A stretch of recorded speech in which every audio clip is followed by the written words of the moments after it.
అట్లా దేవుడికేమో 2000 టెండర్లు లేకుండా, ఏ టెండరు లేకుండా 2000 కేజీల పాలపొడి వెంకటేశ్వర స్వామికి. మరి వెంకటేశ్వర స్వామి పాలపొడితో ఏం చేసుకుంటాడు తెలియదు. ఇందాపూర్కి మీకు లింక్ ఏంటి?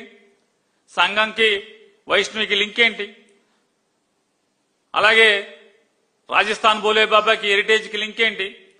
అలాగే ఉత్తరాఖండ్ బోలే బాబాకి రాజస్థాన్ బోలే బాబాకి లింక్ ఏంటి?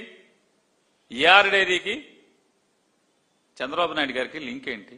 ఏఆర్ రాజశేఖరన్కి చంద్రబాబుకి లింక్ ఏంటి? దిండిగల్ హెరిటేజ్కి ఏఆర్ డైరీకి లింక్ ఏంటి?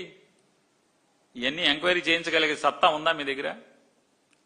సత్తా లేకపోగా, వాటికి సమాధానం చెప్పలేక హెరిటేజ్ కంపెనీ షేర్లు పడిపోతున్నాయి, ఈ వైసీపీ వాళ్ళు మమ్మల్ని వదలట్లేదురా బాబు, హెరిటేజ్ కంపెనీ చంపేసేట్టున్నారని చెప్పని వెంటనే బీఆర్ నాయుడు టేబుల్ బయటకు వదులుతారు. మీరు బీఆర్ నాయుడు రాజీనామా చేయించరా?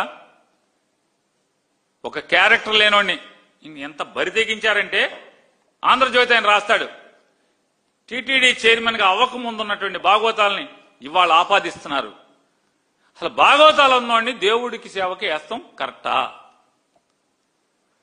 సరే, మేము మీ కథకే వద్దాం. ప్రమాణ స్వీకారం చేశాక ఆయన భాగవతాల్లోకి వెళ్ళలేదు.